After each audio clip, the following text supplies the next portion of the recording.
Good afternoon, ladies and gentlemen. I'm John, many True Nerd, and welcome to the second part of Journey, and a very strange part because last time I said I didn't like Journey very much, and that proved to be more than a little controversial. And as a result of that, I'm doing something very special today, which is what I'm saying right now is not the original audio I recorded for this video. I just kept playing and did the rest of the game, but I've decided on grounds of the reaction that came last time, I'm going to do something a bit different. The first thing I'm going to do is obviously, because this is the second take at the audio, this is a post-recording commentary. First time I've ever done that. Don't normally do that. And I'm going to do something that's, well, it's not really a review, but I think I've learned a very valuable lesson about the internet, which is, if you're going to be mean to a very popular thing, then make sure that you really, really, really clearly explain your reasons. And I was probably a bit guilty of that in the first part. I didn't really clearly point out what my actual problems were, and that caused people to think I was being a bit unfair. So I want to go into Journey and I want this to be more of a discussion piece, really. A bit of a discussion piece about Journey and maybe about hype and expectations and art experience style games in general, rather than just being talking about what's actually on the screen. Though of course I will actually leave the all the footage up, so you will actually get to see what happened in the rest of the game. And I should point out, in the second part, I definitely enjoyed myself a lot more. There were a few bits that were much better in the second half than in the first half. The moment that the dragons arrived, which you should be seeing sporadically right now, that was a significant improvement, because all of a sudden there was some sort of level of threat, and I vaguely understood the context, which is the society has been attacked by the massive rock dragons, and the rock dragons are scary and you should avoid them. In fact, probably my favourite bit of the game is later, when you're in the early stages of the actual snow bit of the mountain, when you have to run between the ruins and hide in them to stop the dragon spotting you. Though admittedly I was travelling around with a bastard who pushed me out of the hut, accidentally, so he claimed, while declaring three-legged trousers at me. Yeah, he was a three-legged trouser man. I hated that guy. It wasn't right. It wasn't right at all. But yeah, that was probably one of my favourite moments of the game. The moment when your scarf comes back after you've been resurrected. Yeah, spoiler alert, you die and then get resurrected by the llama owl gods. That's a lovely moment. And then the bit at the end where you're just basically soaring through the sky because you're just surrounded by all the magic cloth creatures that give you your scarf power back all the time.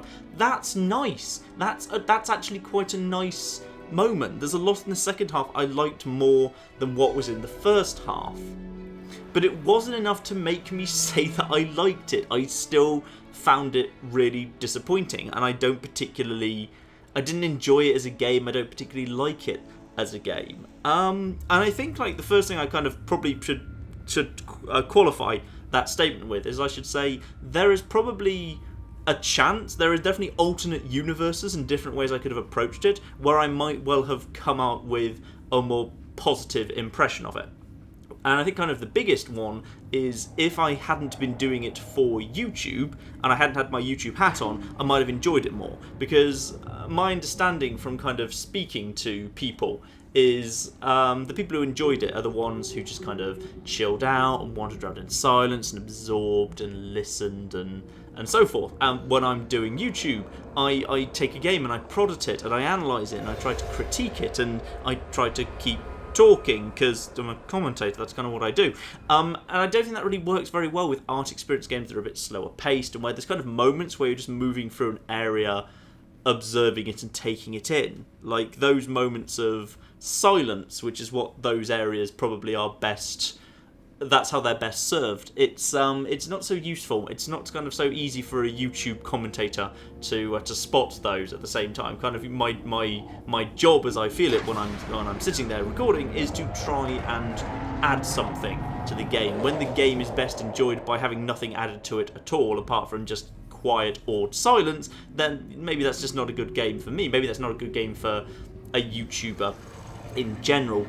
I think there's an element to which maybe the game just isn't my cup of tea in general, even if I hadn't had my YouTube hat on, because I'm in games for the gameplay for the most part. I always want my games to have a story. I hate games that have no story at all. I always find them very frustrating. I need a story to provide me with context, but I wouldn't really want a story that didn't have much kind of gameplay associated with it, where you're just kind of in an interactive film, if you like. And I kind of felt that's the feeling I got from Journey. I don't enjoy those very much. I don't really enjoy games where you just kind of wander around and just observe things. There are exceptions. I love Gone Home. For example, I really, really love Gone Home. Gone Home is an amazing game because Gone Home messes with your expectations. Like, and I'm about to spoil the end of Gone Home, by the way, so if you want to play that, if you haven't yet, probably just skip ahead about 30 seconds or so. Gone Home, when you kind of get the final diary entry and you're going upstairs to the attic at last, and like the blatant implication that the game's setting up is you're going to find her, strung up. She's going to have hung herself in the attic. The girl has killed herself because she couldn't be with her partner.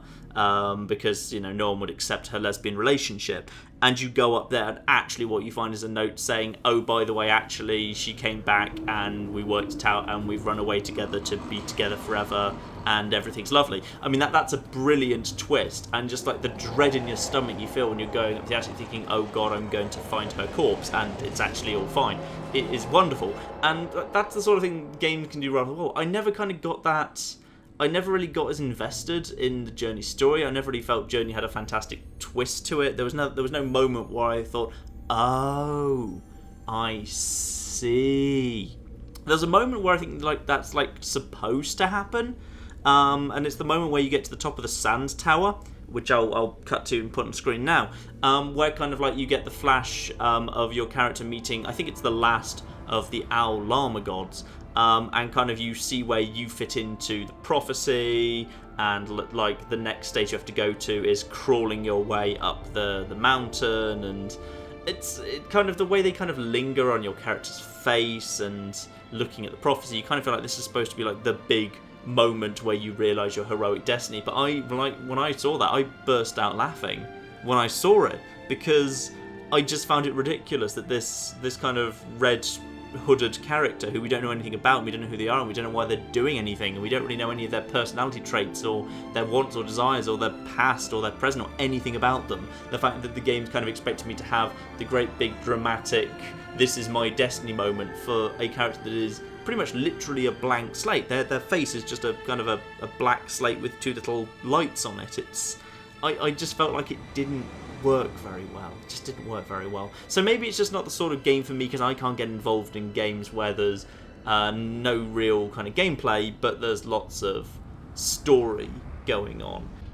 And I also kind of strongly believe, the third reason I think I didn't get into Journey, and I think I really should have stressed this more, is I think this was a failure of marketing. Which is, I think the people who had the best time with Journey played it on the original PS3 version, and they played it when they'd heard pretty good things from the press, but they didn't know much about it, and they played it without kind of any expectations or anything like that. The PS4 re-release should not have been sold on 2012 Game of the Year hype. The PS4 re-release should have been sold on mystery, the same kind of mystery that I think if you go into it not knowing anything, you have a much better experience. And I probably would have had a much better experience had I not had that hype hanging over it. Because as a gamer, hype makes me cynical. And I blame the gaming industry for that, because both publishers and, certain prominent developers like Peter Molyneux have been over-promising for years and delivering vastly inferior experiences to what they promised. Publishing houses have, showed us trailers and said their gameplay footage, and then the end result has turned out to look nothing like that and be vastly inferior. We've been promised features that haven't materialised. We've been promised these wonderful, glorious, magical worlds where you can kind of do anything and everything has consequences, and then they're incredibly linear when you actually get them. Like, when a game says it's amazing, little flashing alarm bells go off in my mind, and I approach it with remarkable cynicism. And that kind of leads me very much into kind of one of the things I do actually want to refute. Because something that I was accused of in the comments a few times was that I went into Journey wanting to hate it. And that is not true. That is absolutely not true. That's not my thing, going into a video kind of trying to create, controversy and trying to hate things because, it's good clickbait or anything. I've put out nearly 500 videos at this point, and I have never yet done a video that is, let's hate on something popular just for the sake of it. I go into videos with an open mind. I wanted Resident Evil 6 to be better than Resident Evil 5. I went into Binary Domain expecting to be disappointed and came out with what's probably just snuck into one of my top 20 games of all time. I played a silly little simulator called Police Force 2, and I came away from that saying that was really, really fun. I am more than happy to have a game that I thought was going to be bad correct me. But yes, I did go into this game expecting to be disappointed, because what I suspected it was going to be going in was a very pretty game that was ultimately hollow, where it was very shallow, if you like. There wasn't much gameplay. It was just art for art's sake, but without much game underneath it. And if that's your thing, brilliant. Journey does it. Go buy Journey if you've never played it. If you like that sort of thing, if you just kind of want an interactive art exhibition, if you like, brilliant. It's a fantastic game on that basis. And I don't want to get into any kind of like ridiculous argument about what is or isn't a game. Journey's a game. Of course it's a bloody game. Game can be defined however you bloody well choose. So I'm fine with it being a game, and I'm fine with if that's the sort of game you like, you'll probably love it. Me personally, I didn't. That's not the sort of game I like, because I went around looking for gameplay features that interested me. And as I went from area to area, and I didn't really find anything but, some more whimsical and very beautiful, absolutely, uses of the magic cloth kind of material. All these kind of interesting animals that were made out of the magical cloth, from like, just the little flitting ones at first, to the jellyfish, to the massive great dragon things that float around, the cloth dragons. That are really cool. I did like those. But I never really found any mechanic deeper than find the next cloth creature, or say trousers to an old broken carpet. And when I go in thinking I am suspicious that this game is going to be pretty but incredibly shallow, and I don't find any gameplay deeper than that, that to me reaffirms actually, yeah, this is exactly what I was worried it would be. Now, as I say, that means to me it's not a good game. But that's just because I have certain preferences for what I like out of experience versus gameplay versus storytelling. And you might live on a different place of that enjoyment triangle, but I live more in the gameplay corner, so that's why I didn't like it so much. And I think that's probably that's probably taught me something very useful, and this has been a good learning experience for me and for the channel. Which means is there a question as to when games like this come out where it's pretty obviously a game that's an art experience type game, maybe just in the same way that I wouldn't play a FIFA game because football games are not my thing, maybe I shouldn't play those sorts of art things in future, and I probably won't do them in future, because it's not what I want in a game, and I don't think it particularly suits my commentary, to be honest. But I also want to discuss Journey itself, because even outside of the fact that it's not my personal cup of tea, I think Journey is not actually a good game. Even trying to kind of adjust for the fact that it's not my cup of tea in general, trying to kind of keep as neutral and open-minded a filter as I can, I still think Journey is actually not a good game. I think it's overrated. And I think kind of the main reason that I kind of went into that is like I looked into that game company, the makers, and one of the things that they actually say is when they make games, they start with the feelings that they want the player to feel. They start with kind of the big themes, and they work from there. And the thing is, I didn't like the game Journey as a journey.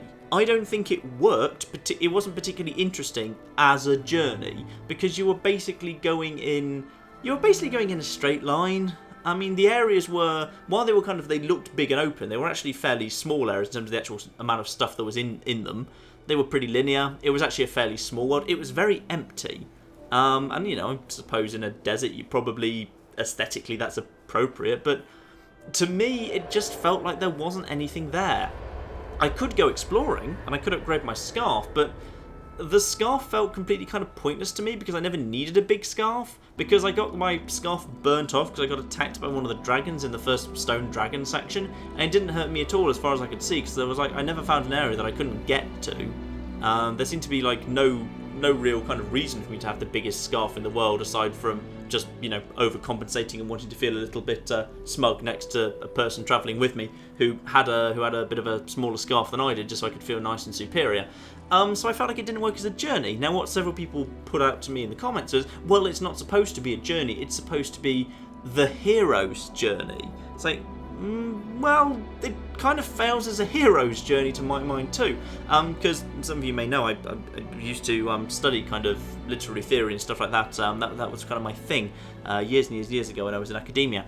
And the thing is, it doesn't really work as a hero's journey. So, like, for example, if this is supposed to be the hero's journey, there's no call to adventure. Like, where is the call to adventure? Our hero just kind of starts standing on a dune, climbs to a nearby sand dune, and just, there's a mountain there, so we just go to it. There's not a call to adventure. We're just kind of doing stuff because it's there. I can look out the window and see a hill in the distance, but that doesn't mean I've just been called on an adventure to go to the hill. There's no world to save or restore. It feels like there ought to be a world to save and restore, because clearly, like, when you go through the little kind of the magical moving graffiti that the owl armor gods show you, it demonstrates that the society used to be big and glowy, and it's clearly kind of cracked and falling apart now. So it looks like there is a world to save and restore, but you never actually do it, because at the end you just end up back at the beginning to do it all over again, so you don't actually save or restore the world in any case, and saving or restoring the area that you set out to protect or save is kind of a pretty major common part of the hero's journey. There are kind of some areas that kind of do fit up with the hero's journey. So, you know, there's the land of adventure where things are a bit weird, and that's kind of well represented by all the cloth creatures.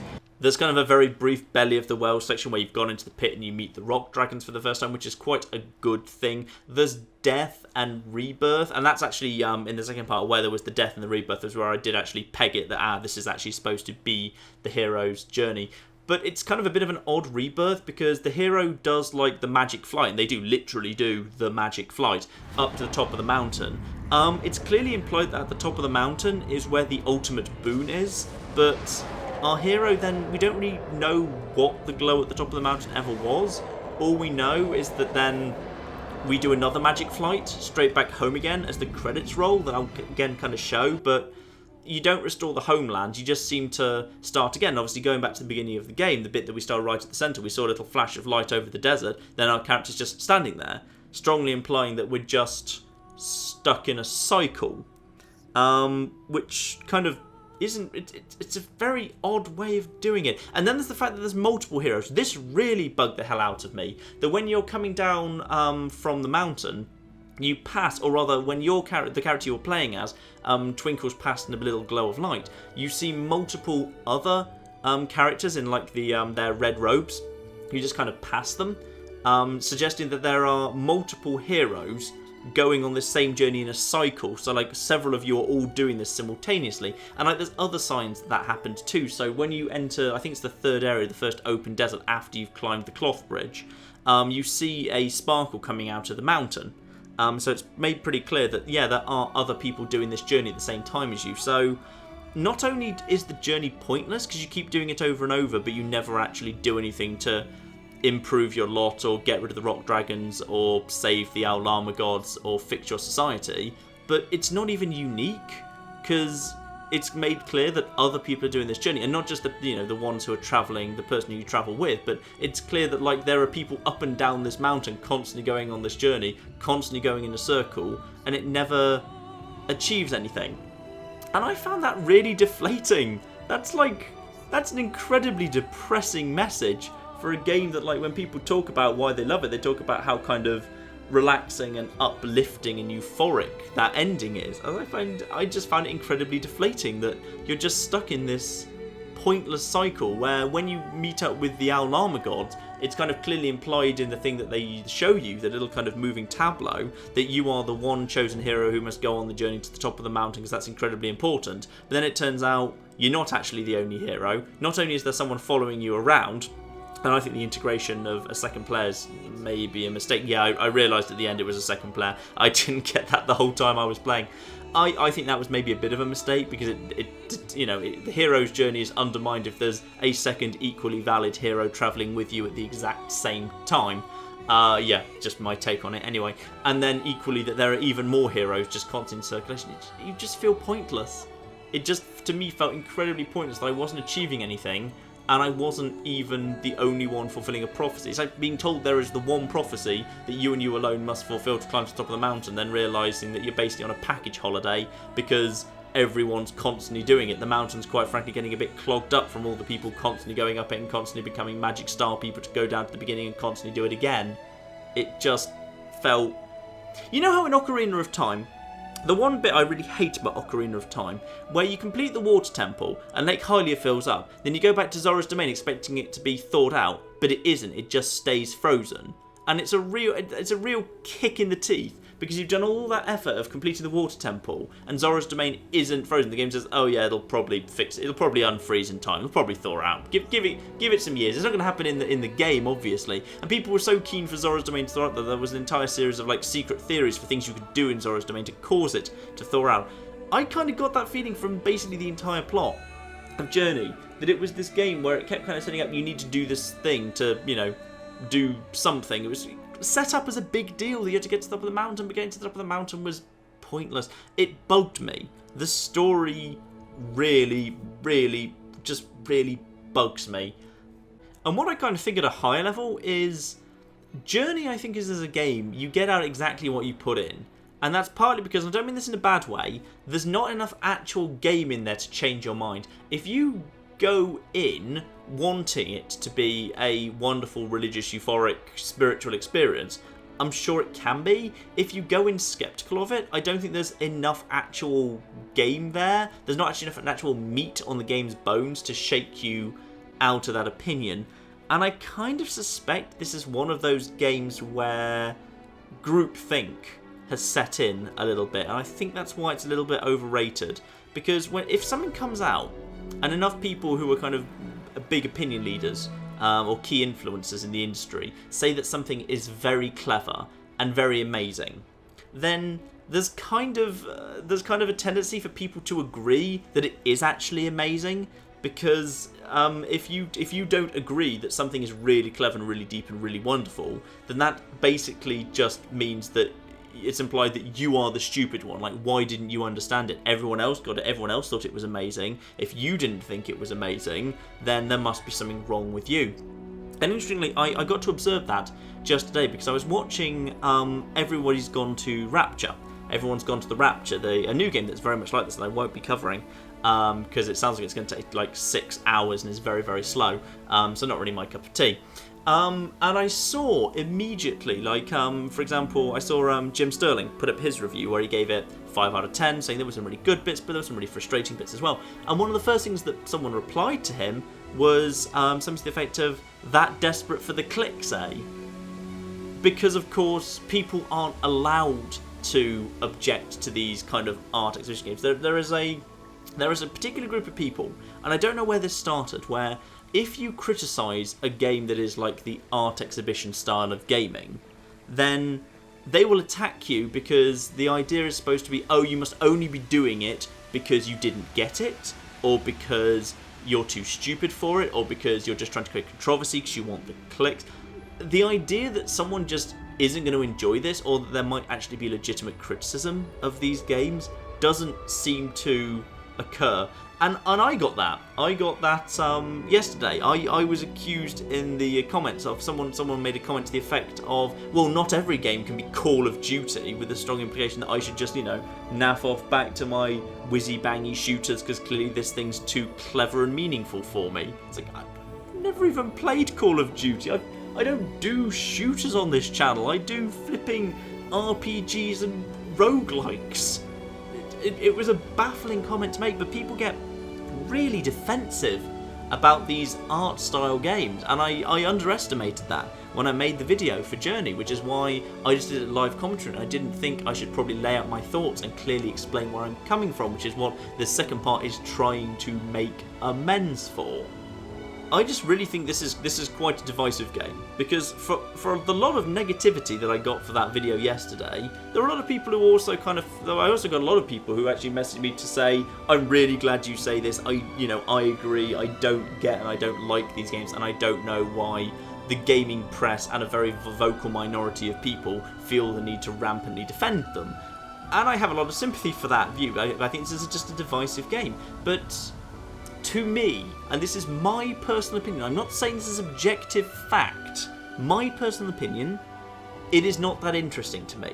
The gameplay is shallow. Thematically, I think it's dull. I don't think it works for me as a recreation of the feeling of wanderlust in a journey, or as a beautiful representation of the hero's journey. I think it's flawed in either of those interpretations. And that's not me stirring up controversy by unjustifiably attacking your favourite game. That's my opinion.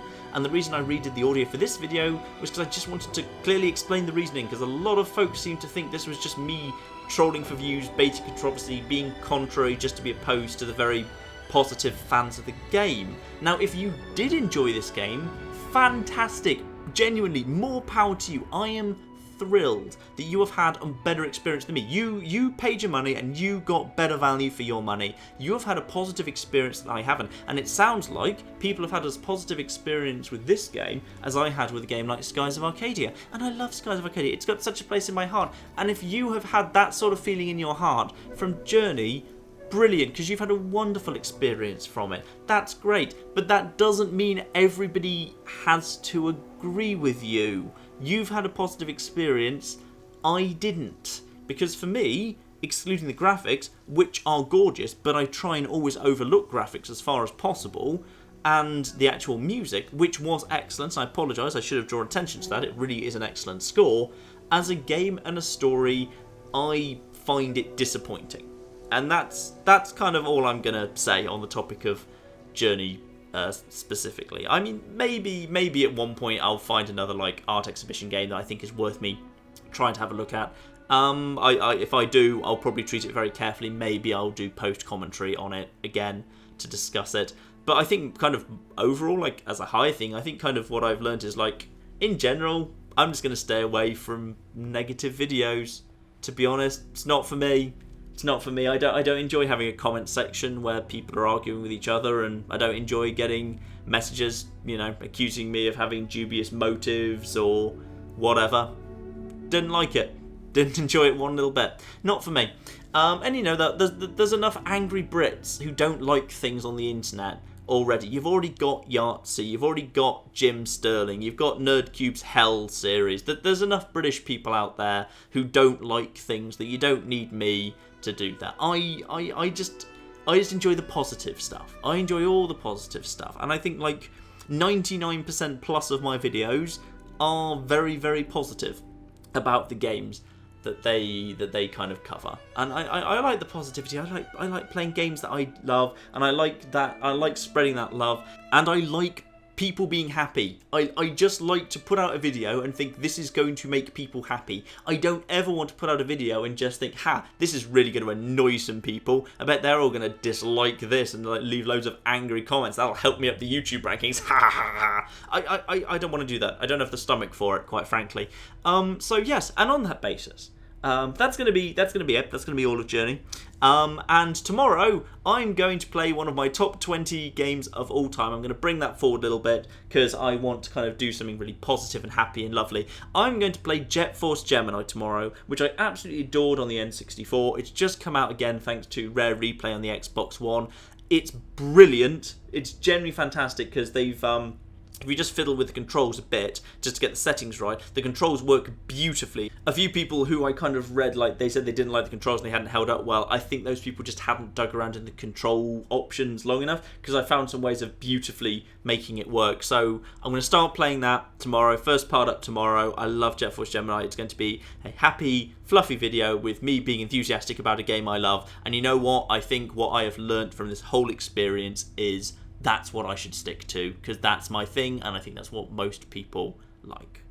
So there you are, ladies and gentlemen. Journey, quite quite an experience for me. I may not have liked the game, but I have gone on a personal journey as a result of it, and I think I should be thankful for that at least, which is I have learnt the sort of games I should and shouldn't cover, and the sort of videos I should and shouldn't put out, and I think that's, you know, that is the more valuable journey to go on. So there you go, ladies and gentlemen, again.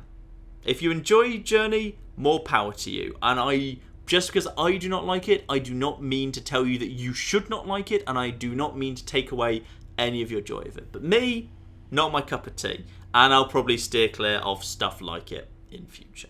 And in the meantime, ladies and gentlemen, I've been John. This has been Many a True Nerd, and this has just been my little take on Journey, and just trying to go into a little bit more detail as to why this is. And actually, before I say goodbye, I should actually I'll put on screen the people who I turned out to be travelling with, because I didn't realise until the very end that I was actually travelling with people. So I'll put that on screen right now. So if you happen to be any of these people, yeah, you happen to be travelling around with me when I was playing Journey. So it was lovely. It was lovely to travel with you, even if I did think that you were a slightly odd computer, and I'm very sorry about that. But yes, anyway, thank you very much, and goodbye.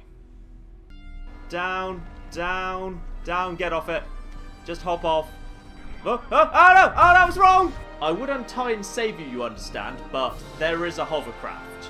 I really hope the bear's not still around. The bear is still around! The bear's still around! The bear's still around! Good news, guys! Elephants here! Hey!